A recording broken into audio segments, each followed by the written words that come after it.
자, 지금부터 시작을 한번 해보도록 하겠습니다. 자, 우선은 우리가 이 화학결합에 대한 특징을 공부하다 보면은 가장 먼저 알아야 되는 게 옥텟 규칙이야. 그거 이제 다시 한번 해보도록 할게요. 옥텟 규칙.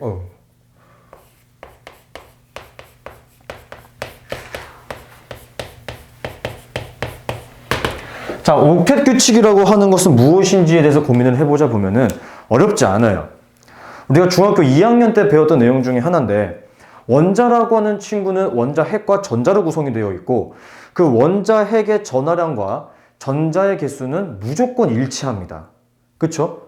그렇기 때문에 헬륨은 원자 핵의 전하량이 플러스 2이기 때문에 전자의 개수도 2개야. 나트륨 같은 경우는 원자 번호가 11번이기 때문에 전자의 개수도 11개야.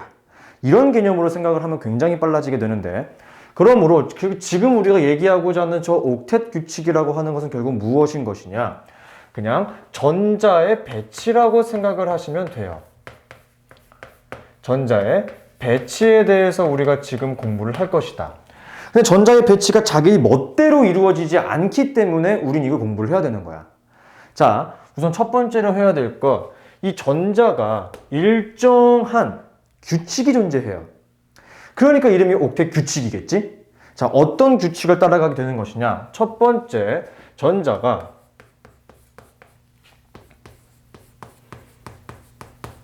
첫 번째 껍질로 들어가게 되면은 무슨 일이 발생하느냐? 전자가 2개만 들어갈 수 있어요. 전자가 2개만 들어갈 수 있습니다. 무슨 소리냐? 전자가 3개 들어가게 되는 리튬 같은 경우에 대해서는 두 번째 껍질을 넘어간다는 소리야. 알겠죠?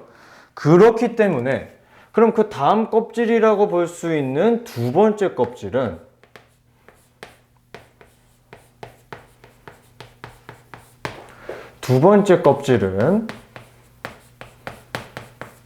총 8개의 전자가 들어가요. 전자 8개. 자, 근데 실제 교과서나 여러분들 배우게 되는 통합과학에서의 옥텟 규칙은 딱 여기까지만 설명을 할 겁니다. 그리고 그게 맞아요. 왜냐면은 1번부터 20번 그 이후에 원자의 번호가 굉장히 큰 원소들은 세 번째 껍질부터 전자가 10개, 11개, 12개 들어갈 수가 있어요. 하지만 우리가 지금부터 혹은 지금까지만 배우게 될 1번부터 20번까지는 세 번째 껍질 있죠? 세 번째 껍질. 세 번째 껍질에도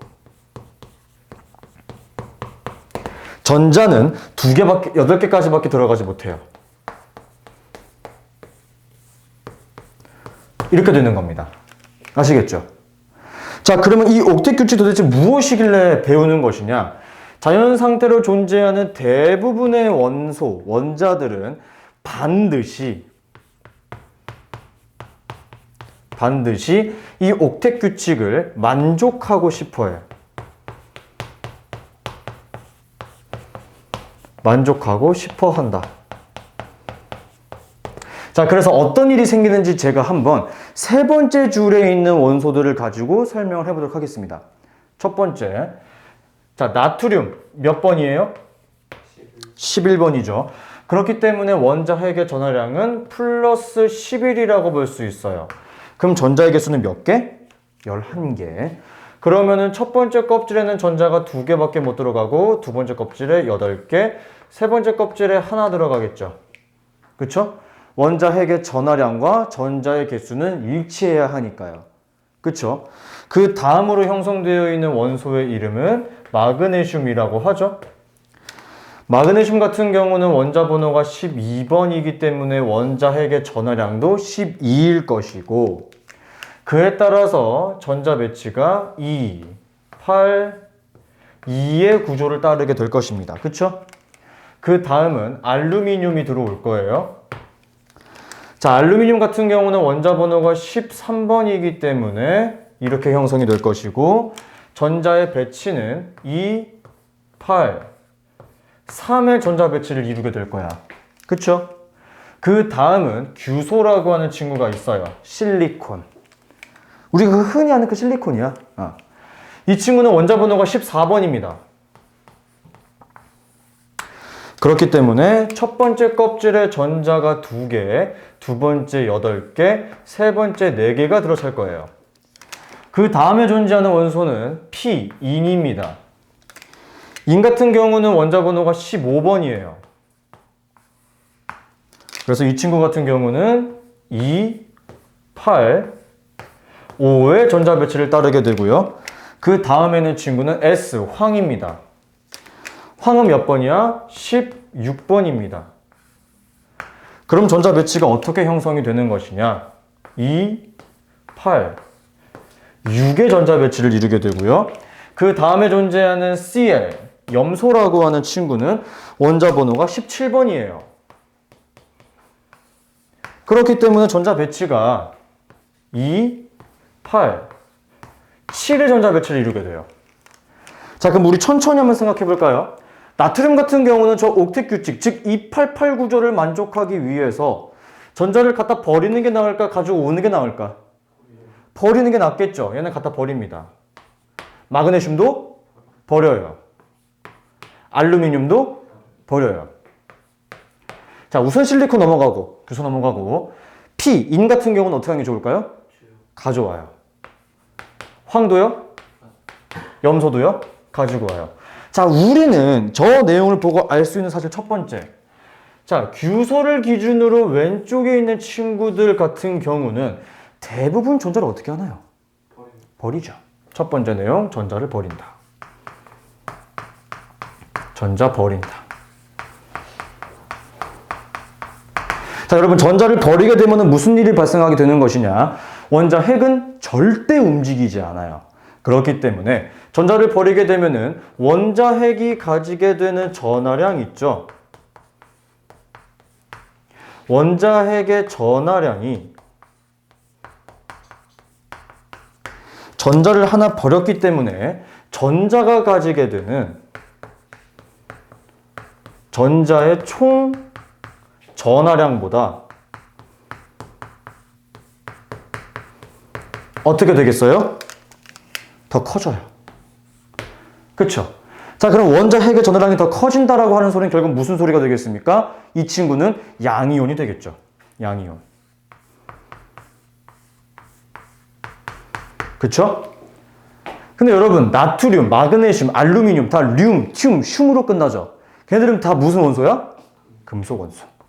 자, 여러분, 그래서 양이온은 대부분 금속 원소로 이루어진 물질이다. 이렇게 생각하셔도 무방합니다. 그러나 예외 상황이 하나가 있죠. 바로 수소. 수소는 기체임에도 불구하고 양이온이 형성된다라고 하는 거 하나 기억해 주세요. 됐죠? 자, 그 다음은 이 규소를 기준으로 P, S, Cl, 즉 인과 황과 염소라고 하는 친구들은 대부분 원소를 어떻게 했나요? 가져왔죠. 이게 키포인트야. 전자를 가져옵니다. 전자 가져온다. 자, 이렇게 전자를 가져오게 되면 무슨 일이 발생하느냐? 원자 핵이 가지게 되는 전하량이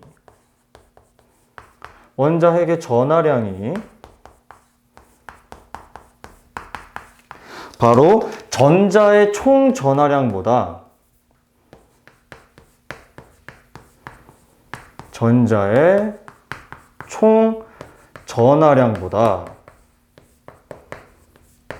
오히려 더 작아지게 되는 일이 발생해요. 그럼 이때는 무슨 이온이 형성되겠어? 음이온이 형성됩니다. 근데 대부분 이 음이온들은 금속 원소가 아니고 기체 원소들, 즉 혹은 비금속 원소들이 형성이 되기 때문에 우리는 이렇게 기억하고 계시면 되는 겁니다. 됐죠? 자, 그럼 이제 궁금해야지. CL이 한다. SI, 규소. 이 친구는 전자를 버릴 수도 있고 가지고 올 수도 있어요. 그러므로 이 친구는 전자를 버리게 되면 금속의 특징을 가지게 되는 거겠지? 전자를 가져오면 비금속의 특징을 가지게 되는 거겠지? 이 두 가지 특징을 동시에 가지고 있는 준금속이라고 부르게 됩니다. 준금속. 됐죠? 자, 그러면 우리가 이온 결합과 공유 결합을 공부를 하는데 굳이 내가 이 옥텟 규칙을 꺼내온 이유는 무엇이냐? 우린 2학년 때 배웠어요. 뭘 배웠냐?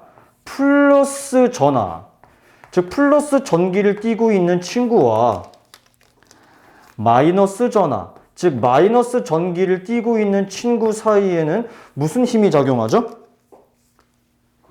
그렇지, 끌어당기는 힘. 그걸 뭐라고 불러? 인력이라고 부르게 됩니다. 그쵸? 서로 끌어당겨요. 즉 우리는 양이온과 음이온 사이에는 인력으로 인해 새로운 물질이 만들어져요. 아주 간단한 예시를 들어줄까요? 나트륨과 Cl. 나트륨은 전자 하나 버렸죠?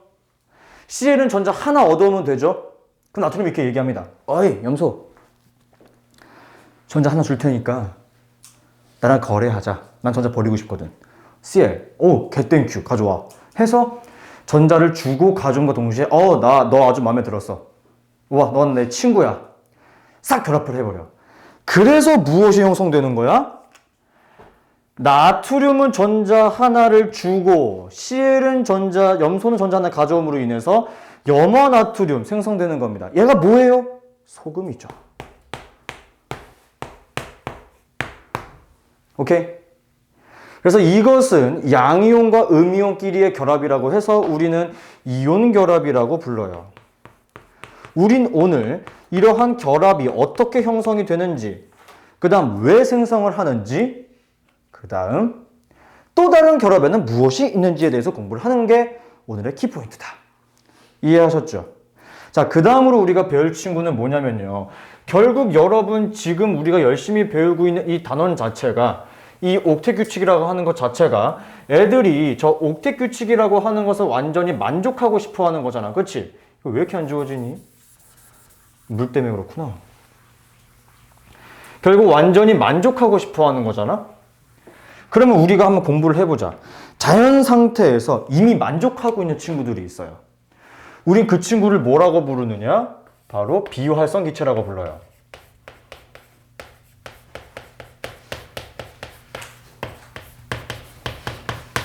자, 이것도 한번 저번 주에 했을 텐데, 그래 또 하는 거예요. 가겠습니다.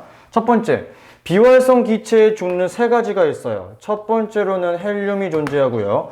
헬륨의 원자 번호는 2번이에요. 그러면 원자 핵의 전하량이 얼마야? 플러스 2겠죠? 그럼 전자의 개수도 2개이기 때문에 첫 번째 껍질 전자가 2개 들어오겠죠. 두 번째 비활성 기체는 네온사인이라고 부르는 네온이 존재합니다. 이 친구는 원자 번호가 10번이고요. 그렇기 때문에 원자 핵의 전하량도 플러스 10일 것이고 가지게 되는 전자의 개수도 2, 8로 10개가 될 거예요. 오케이? 자, 그 다음 세 번째는 아르곤이라고 하는 친구가 존재해요. 아르곤은 원자 번호 18번으로 이런 전자 배치를 가지게 돼요. 18이고 2889 구조를 가지게 됩니다.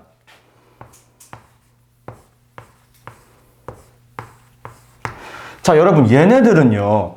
전자를 버리거나 가지고 오거나 그런 일을 할 필요가 있을까요? 없을까요? 없어요. 즉 제가 아까부터 계속 얘기하던 그 옥텟 규칙이라고 하는 것을 완벽하게 만족하고 있는 친구들이죠. 그쵸? 그래서 이 비활성 기체의 가장 중요한 특징을 몇 가지 꼽자면 첫 번째, 옥텟 규칙을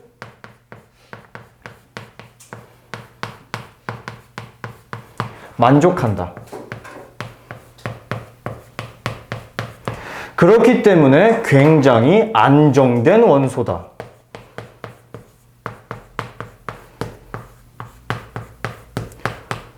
안정된 원소이기 때문에 나트륨과 Cl처럼 전자를 주고받을 필요가 없어. 그 말은 결국에 그 누구와도 반응하지 않아요. 이 표현 자체를 화학 쪽에서는 비활성이라고 하나 봅니다. 됐습니까? 됐어요. 자, 여러분은 이 과정을 공부하시게 되면은 이온 결합이 뭔지 아주 간단해져요. 됐죠? 자, 이렇게 복습을 하고 난 이후에 이온 결합을 공부해야 쉬워집니다. 자, 가보도록 하죠. 첫 번째 이온 결합.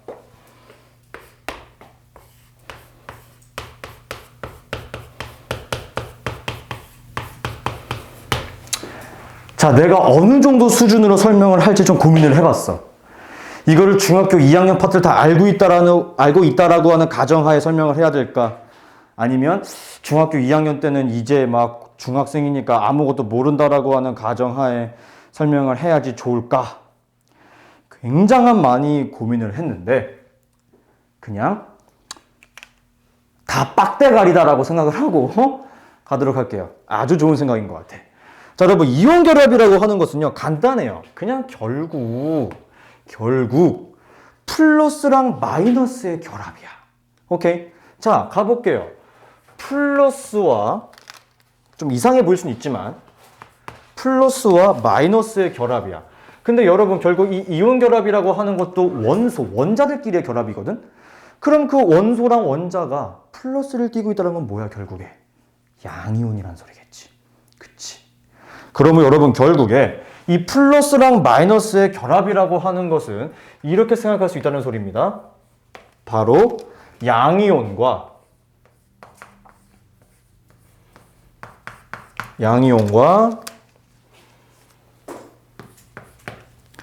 음이온끼리의 결합이에요.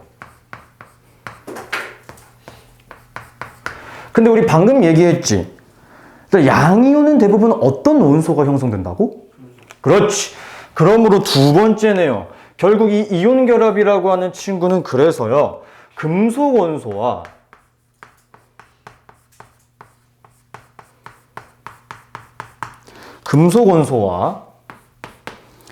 비금속 원소끼리의 결합인 거예요.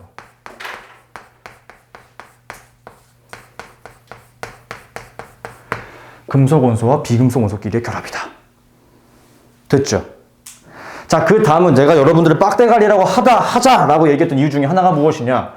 이거는 사실 굳이 할 필요가 없는 내용이긴 하겠지만 가볼게요. 자, 이 이온 결합 물질을요, 쓸 때는 양이온을 먼저 쓰고요, 그 뒤에 음이온을 써줍니다. 예를 들어서 이렇게 쓰죠. NaCl. 그쵸? 하지만 이 이온 결합 물질을 읽을 때는요,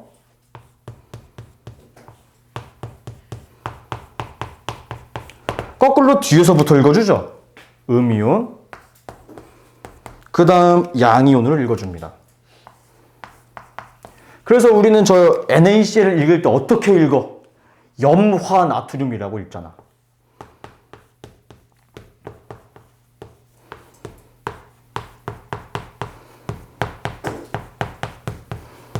그쵸? 이렇게 읽잖아요. 이해하셨죠? 사실 여러분 이거 앙금생성 반응하면서 다 알 수 있었던 내용이고 이미 다 공부할 수 있었던 내용들이었는데 그래도 또 하는 거예요. 헷갈릴 수도 있고 기억이 안 날 수도 있으니까. 그 다음 이온 결합 물질 같은 경우에 대해서는요, 그냥 이렇게 하나씩만 딱 결합하고 끝이 아니고요, 무수히 반복되어 있어요. 자, 그래서 반복되어 있다라고 하는 소리는 이렇게 저는 이야기를 합니다. 그림으로 설명을 하자면요, 플러스 양이온이 있고 이런 식으로 이렇게 양이온이 있을 때 이 사이사이에 음이온이 계속해서 연속되어 결합되어 있는 구조가 바로 이 이온 결합 물질의 구조예요. 아시겠죠? 네, 저거 하나 알아두시는 게 굉장히 좋을 것 같습니다. 자, 그 다음은 이 이온 결합의 특징에 대해서 한번 이야기를 해보도록 할게요. 자, 이 이온 결합의 특징은 정말 중요합니다. 이온 결합의 특징. 자, 그럼 여러분 결국에요, 아셔야 되는 게 양이온과 음이온끼리의 결합이므로 이미 양이온은 전자 하나를 버린 거잖아요. 그쵸? 하나가 아니겠죠. 미안합니다. 전자를 버린 상태겠죠. 그럼 전자 껍질의 개수가 어떻게 돼? 줄어들어요. 그래서 첫 번째 특징은 뭐냐면요, 양이온 같은 경우는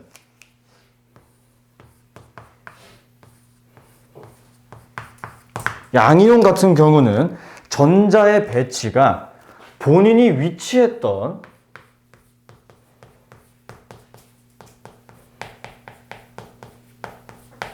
주기보다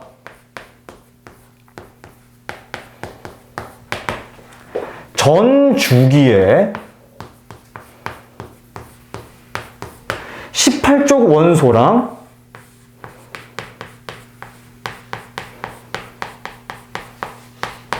전자 배치를 띠게 됩니다.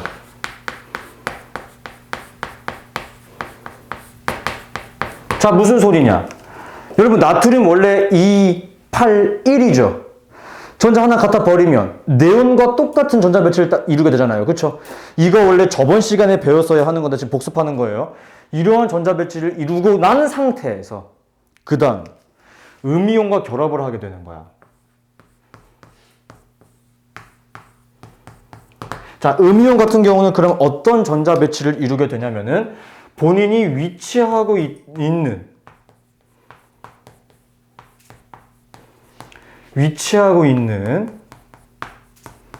주기에 18쪽 원소의 전자 배치를 따라가요. 그렇죠? Cl 같은 경우는 전자 하나를 가지고 오면 되잖아. 그럼 결국 288 구조가 되므로 아르곤이 되잖아요. 그렇죠? 아르곤과 똑같은 전자 배치를 가지고 있는 상태에서 결합을 하는 거야. 그렇죠? 이거 만약에 그 동그라미 구조 나와가지고 그림으로 나오면 헷갈릴까봐 제가 말씀드리는 거예요. 됐어요. 자, 그 다음은 아셔야 될 거 두 번째. 결국 양이온은 전자를 버리려고 할 거고 음이온은 전자를 가지고 오려고 할 것이기 때문에 이렇게 생각을 하시면 굉장히 편합니다. 금속 원소에서요. 금속 원소에서 전자가 몇 개가 되던 간에 이 전자라고 하는 친구를 비금속 원소에게 전달을 해줘요.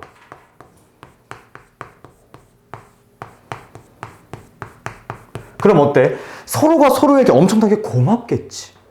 너무너무 고맙고 서로 아주 쿵짝이 너무 잘 맞는 거야. 환상의 케미야. 그러므로 어때? 겁나 친해. 겁나 친해서 인력도 어때? 겁나 센 거야. 달라붙으려고 하는 인력이 겁나 세집니다. 그러므로 잘 쪼개지지 않아요. 자, 여러분, 잘 쪼개지지 않는다라고 하는 의미는 우리는 어떻게 해석할 수 있는 것이냐? 녹는 점이 높아요. 오케이? 그러므로 얘기하고 싶은 내용 첫 번째, 이렇게 되면은 굉장히 친하다, 케미가 좋다. 케미가 좋다. 그러므로 분해되기가 어렵다. 그러므로 녹는 점이 높아요. 분해가 안 되니까. 자, 이렇게 녹는 점이 높다라고 하는 말은 결국에 대부분의 이온 결합 물질들은 어떻게 형성이 되는 것이다? 바로 고체이다. 자, 여러분, NaCl 소금 영상 25도씨 상온 상태에서 무슨 상태로 유지하죠? 고체 상태잖아요. 그쵸? 이겁니다. 여러분, 그 다음은요, 이 이온 결합 물질의 가장 중요한 특징을 하나 더 꼽아보자면요, 결합되는 과정에서 이렇게 형성이 됩니다. 여러분, 결국 제가 여기다가 NaCl을 한번 여기 써있네요? 썼어요. 이 친구는 여러분 결국에 플러스예요, 마이너스예요, 0이에요. 전하는 0이죠. 즉 양이온과 음이온이 결합함으로 0이 나와야 돼. 무엇이? 전하량이. 그러므로 이렇게 표기를 할 수 있는 겁니다. 어떠한 미지의 원소 얼마만큼의 전하량을 가지고 있는 친구가 있을 거예요?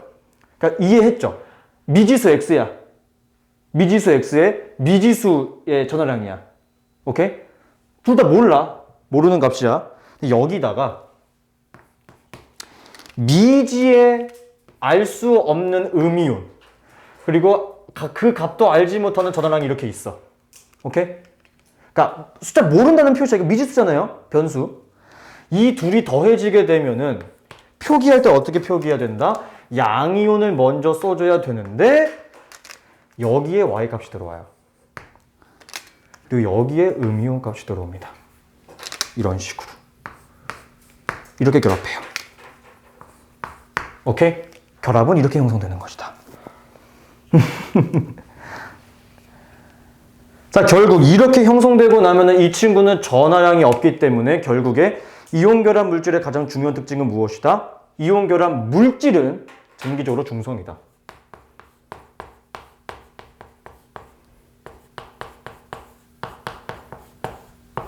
그쵸? 이해됐죠? 네.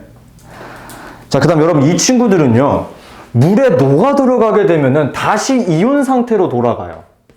오케이? 물에 녹으면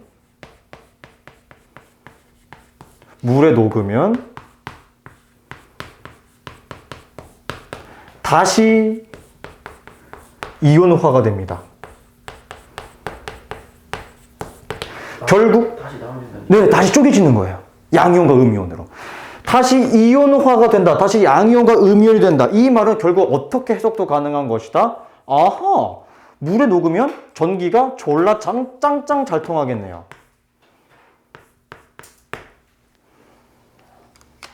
됐죠? 이겁니다. 여러분, 아까 제가 지금 저기 이온 결합 마지막 4번에 저렇게 그림을 그렸잖아요? 그쵸? 그럼 여러분, 제가 만약에 여기다가 이렇게 해가지고 죽방을 존나 세게 후려쳐가지고 얘를 쾅 칠 거야. 그럼 무슨 일이 발생하는지 한번 봐봐.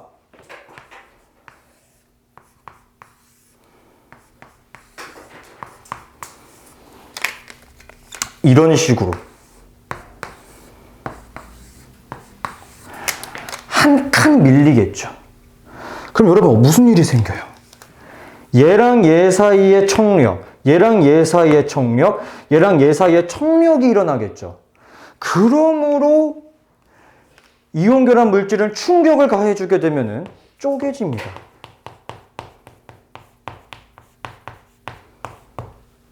됐나요? 됐죠? 자, 근데 여러분 제가 아까 말씀드렸습니다. 이런 거 틀리면 안 된다. 얘들아, 아직 이온화가 되기 전인 이러한 이온 결합 물질은 애초에 지금 전기적으로 중성이니까 전기가 통해 안 통해? 애초에 안 통하겠지. 이 상태에서는, 결합된 상태에서는. 하지만 물에 녹이면 그때부터는 전기가 통한다고. 이거는 생각할 수 있겠죠? 네. 이게 바로 이온 결합이라고 하는 내용이에요. 아시겠죠? 좋습니다. 이거 싹 다 한번 지워보고 마지막 하나만 하면 끝나요.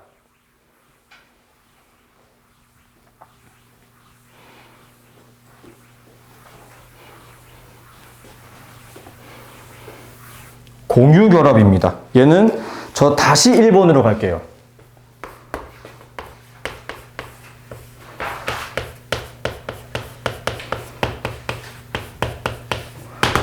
자, 여러분 공유결합이라고 하는 것은 이렇게 생각하시면 됩니다.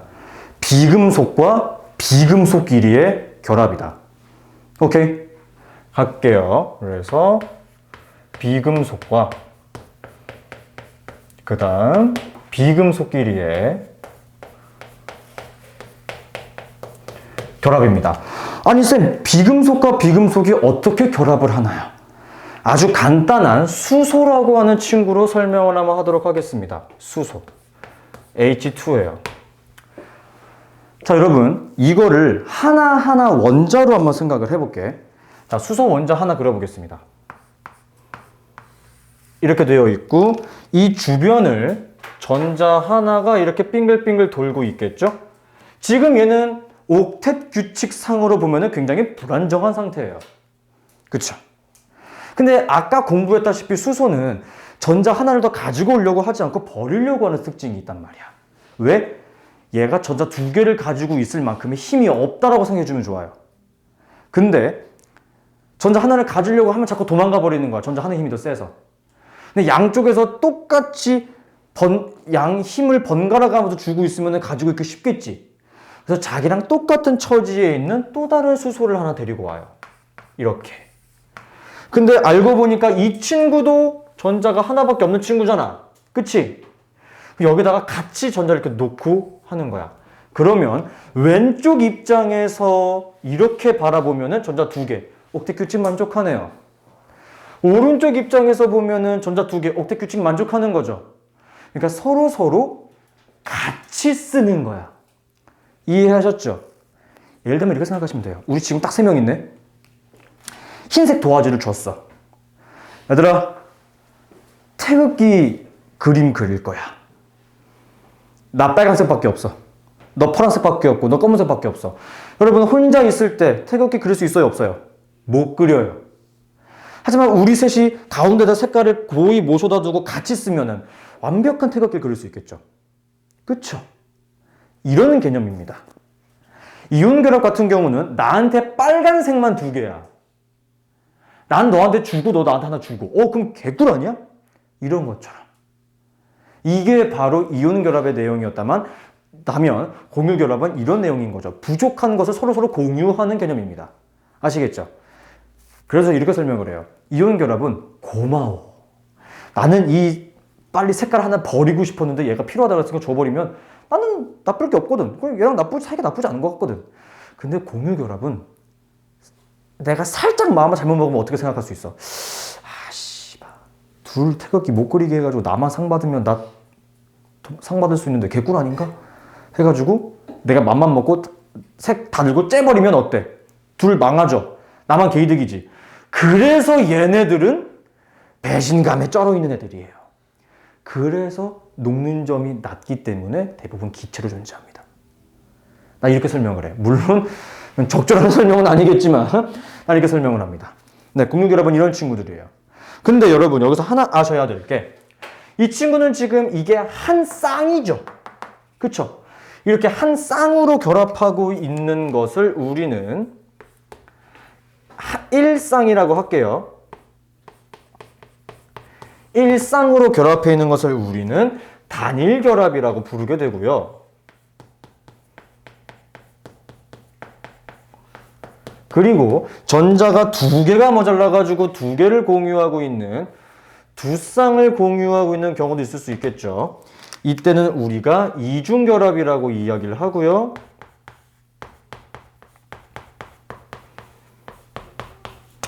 그리고 전자 3쌍을 공유하는 경우도 존재합니다.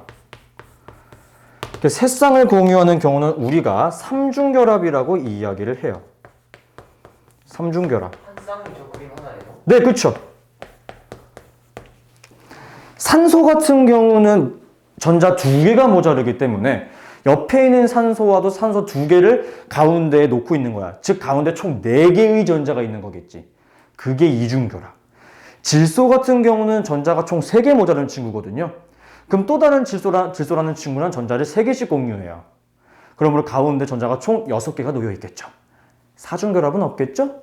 왜? 규소나 탄소처럼 될 거니까. 그 친구는 중금속. 이런 특징이 있는 겁니다. 됐나요? 좋아요. 자, 그 다음은 공유결합에 대한 특징에 대해서 한번 이야기를 해보도록 할게요. 특징. 자, 공유결합에 대한 특징은 별게 없습니다. 우선 제가 아까 말씀드렸다시피 배신감에 쩔어 있는 친구들이기 때문에 대부분 녹는 점이 낮아요. 녹는 점이 낮기 때문에 녹는 점이 낮다라고 하는 의미는 결국 대부분 상온에서 액체 혹은 기체 상태로 존재합니다. H2 기체, O2 기체, N2 기체. 그쵸? 자, 그 다음은 애초에 여러분 H2, O2, N2, 뭐 H2O 다 전하가 있어 없어? 전하 없죠? 그러므로 애초에 전기적으로 중성이야.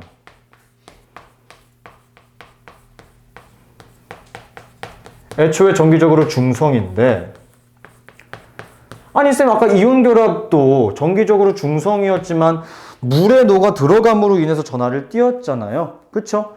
근데 공유결합 물질들은 심지어 물에 잘 녹지도 않아요. 물에 잘 녹지 않는다.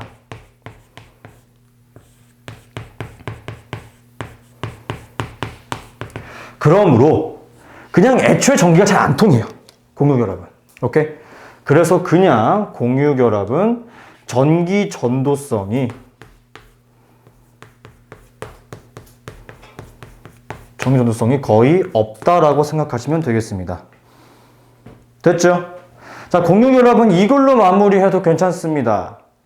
대신 여러분들 시험 문제 푸시게 되면서 주기율표가 나온다든지 저번 시간에 배웠던 옥텟 규칙에 대한 내용이 몇 번 나오게 되면 많이 헷갈릴 수 있기 때문에 조금 차근차근 확인해 보면서 문제를 푸시는 게 좋을 것 같아요.